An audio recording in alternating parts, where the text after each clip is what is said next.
जय श्री राम दोस्तों, वॉक पे चर्चा में आपका स्वागत। इलेक्शन का समय है, लोग बहुत बड़ी बड़ी बातें कर रहे हैं, तो सोचा याद दिला दूं एक 5 साल की यात्रा पे। 2019 में चुनाव हुआ, मोदी जी को देश ने वापस चुना और 2019 के अंत तक आते आते कोरोना आ गया देश में। 2020, 2021, लगभग 22 देश ने कोरोना की चपेट में काटा, उससे उबरने में काटा। जहां पूरा विश्व इस महामारी से जूझ रहा था, वहां एक व्यक्ति ने ठाना कि देश को बचाना है। उस व्यक्ति ने शपथ ली और लग गया प्रयासों में देश को बचाने के। जिस देश में कोई पीपीई किट नहीं बनती थी, उस देश में पीपीई किट्स बने, एक्सपोर्ट हुए। जिस देश में कभी भी ऑक्सीजन जनरेटर्स का नाम नहीं सुना था, अस्पतालों के अलावा, उनकी सप्लाई बढ़ी। पूरे देश ने एक आवाज़ में लॉकडाउन का सपोर्ट किया और उससे जो होने वाला नुकसान था वो देश ने मिल के सहा। लोगों को घरों तक जाना था, मुश्किल वक्त सहा।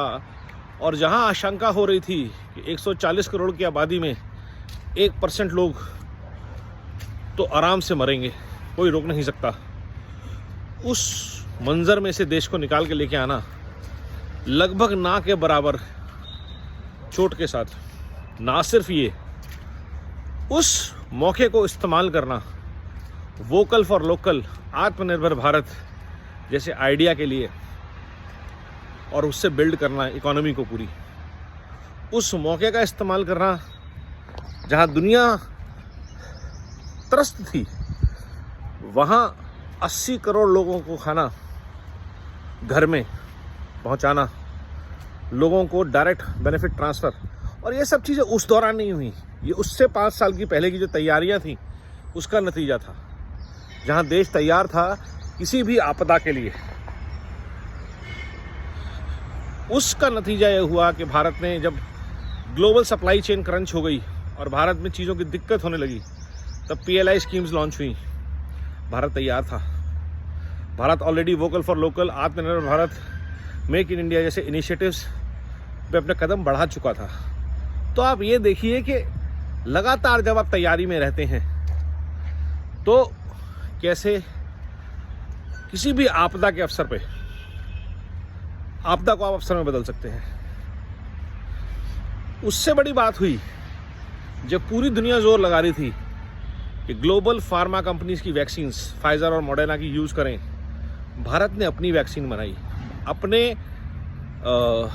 वातावरण के हिसाब से, टेम्परेचर के हिसाब से, क्लाइमेट के हिसाब से, और जो कि एक बहुत बड़े वर्ल्ड के हिस्से का है क्लाइमेट, चाहे वो अफ्रीकाज हों, चाहे वो साउथ अमेरिकाज हों, चाहे वो एशिया हो।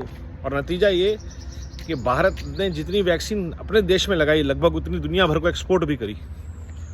और ये सब हुआ जब तक विश्व जूझता रहा। डिजिटल इकोनॉमी का फ़ायदा, जो पूरा का पूरा वैक्सीन का इकोसिस्टम था, वो डिजिटल चला और पूरे देश ने उसमें पार्टिसिपेट किया। जहां अमेरिका में पर्चियों पे वैक्सीन लग रही थी, भारत में ऑनलाइन बुकिंग चल रही थी, एक एक डेटा ट्रैक हो रहा था। टेस्ट लैब्स कितनी बनी उस दौरान, Covid testing facilities, emergency hospitals, हर चीज़ की सप्लाई देश ने 6 से 8 महीने में दुरुस्त कर ली। जहां पूरी दुनिया जूझती रही, बड़े बड़े डेवलप कंट्रीज, स्पेन, इटली ने बुजुर्गों से अपने ऑक्सीजन के मास्क, जनरेटर छीन लिए थे कि कमी थी वहाँ पे। उस दौरान ये पूरा का पूरा इकोसिस्टम दुरुस्त होकर खड़ा हो गया, देश एक साथ खड़ा हो गया। क्यों? देश के पास नेतृत्व था, प्रेरणा थी, कॉन्फिडेंस था, जोश था अगेंस्ट ऑल कैलामिटीज़। और ये महायुद्ध से बढ़कर था, क्योंकि भारत ने जब भी पाकिस्तान, चीन के साथ युद्ध किया तो वो नॉर्दर्न बॉर्डर्स पे रहा, सैनिक आते जाते थे। बट लेट्स से कर्नाटका के लोगों को या मध्य प्रदेश के लोगों को उसका डायरेक्ट एक्शन नहीं भुगतना पड़ा। कोविड का डायरेक्शन पूरे देश ने एक साथ झेला और पूरा देश एक साथ इकट्ठा होकर इससे लड़ा। और क्यों लड़ा? किस विश्वास से लड़ा, किस व्यक्ति के नेतृत्व में लड़ा, ये हमें याद रखना चाहिए। ना सिर्फ ये, उसके बाद यूक्रेन युद्ध हुआ, इजराइल युद्ध हुआ। जब दुनिया ने बोला कि दुनिया की पावर सप्लाई, एनर्जी सप्लाई ख़त्म होने वाली है, तब भारत ने टफ निर्णय लिए। और आज जो लोग बोलते हैं गैस और पेट्रोल के दाम बढ़ गए, उनको एहसास नहीं है कि ये दाम दुगने तिगने जा सकते थे जहाँ सरकार ने रोक लगाई। जो 100 को हम 110 पे हल्ला मचाते हैं, वो 100 का 300 हो सकता था। जो यूरोप का हाल है, एनर्जी की वजह से इंडस्ट्रीज बंद हो गई थी, और आज भी यूरोप बोल रहा है रशिया से नहीं ले रहा, लेकिन रीरूट करके रशियन ऑयल ही, रशियन गैस ही जा रही है वहाँ पे। तो ये चीज़ हमें समझनी पड़ेगी कि किस लेवल पे कहाँ कहाँ क्या क्या बदलाव आए, किस तरह से देश को ट्रांसफॉर्म किया गया एक लिमिटेड टाइम में, मात्र 2 साल में। 22 और 23, 24 अभी चल रहा है। 22 और 23 के अंदर ये जो पूरा घटनाक्रम घूमा, जहाँ पे भारत ने महामारी को बीट किया, तरक्की के पथ पे आगे बढ़ा, लोगों तक खाना पहुँचाया, लोगों तक डायरेक्ट बेनिफिट्स पहुँचाए, अस्पताल बने, हाईवेज बने, एम्स बने, हेल्थ केयर फैसिलिटीज़ बनी, आयुष मिशन ऐसे इवेंट शुरू हुए। योग के महत्व को लोगों ने कोविड में और ज़ोर से जाना। और आज भारत दुनिया की 5 सबसे बड़ी इकोनॉमीज़ में है। जब पूरी वर्ल्ड की इकोनॉमीज़ ध्वस्त हो रही हैं, कोई तो कुछ तो सही हो रहा होगा। लेकिन जब आप उसमें से सही को नहीं ढूंढ पाते इतने सब में से, तो आप लेके आते हैं अपना पुराना कार्ड, धर्म, जात, क्षेत्र की राजनीति, लूट, झूठ और फूट की राजनीति। और शायद उनको अभी तक समझ नहीं आ रहा कि देश इससे बहुत आगे निकल चुका है। देश ने 10 साल में एक महामारी, लगभग का विश्व युद्ध और 2 बड़े युद्ध, यूक्रेन वॉर और इजराइल हमास का युद्ध देख लिया। अमेरिका अफगानिस्तान छोड़ के चला गया, तालिबान शासन में है, हमारे आसपास क्या माहौल है सब देख रहे हैं। और चीन के ऊपर जब वर्ल्ड ने बायकॉट किया कोविड का, या रशिया का बायकॉट किया, वो सारी अपॉर्चुनिटीज़ इंडिया और इंडिया के बिजनेसेस ने दोनों हाथों से ग्रैब करी हैं। आज वर्ल्ड के किसी कंट्री में चली जाइए आप, इंडियंस पहले थे, लेकिन उसको लेके जो गर्व है, जो भारत ने जीता है पिछले 5 साल में, आत्मविश्वास, काम करने का नया तरीका।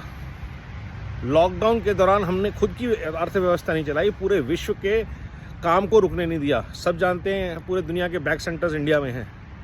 वर्क फ्रॉम होम जिस स्केल पे हमने किया, पटना, बेगूसराय, हल्दिया, लखीमपुर और कश्मीर और गुजरात के रिमोट एरियाज, कहाँ कहाँ बैठ के लोग काम कर रहे थे, जो बेंगलोर, पुणे, नोएडा के आईटी सेंटर्स में काम करते थे। तो इस लेवल पे देश ने एज अ टीम खेला है, एक भारत श्रेष्ठ भारत के सपने को साकार किया है कि आज अगर कोई देश को, कौन जात हो, मज़हब के नाम पे कि मुसलमान सिक्योर नहीं फील करता, उनको भड़काते हैं, तो वो समझ नहीं पा रहे कि देश के हर तबके ने एक नई तरक्की को, एक नई हवा को महसूस किया है, लिव किया है।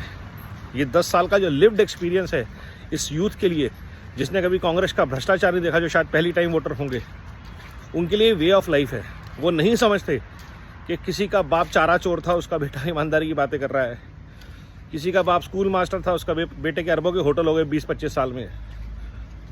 देश ने देखा, देश के युवाओं ने जो देखा वो ये है कि भारत ने 10 साल में कीर्तिमान स्थापित किए हैं बहुत सारे। उसने यूपीआई का रेवोल्यूशन देखा है, उसके लिए वे ऑफ लाइफ है। और क्या भारत किसी पुराने लूट झूठ और फूट की राजनीति करने वाले दल को समर्थन देगा? कभी नहीं। इसलिए जब कहा जाता है कि अब की बार 400 पार, तीसरी बार मोदी सरकार, वो नारा नहीं है, वो मोदी जी का जो परिवार है, जो मोदी है तो मुमकिन है जिया है भारत ने, उसकी वजह से निकलने वाली मोदी की गारंटी है। वंदे भारत, नमो भारत, जय श्री राम।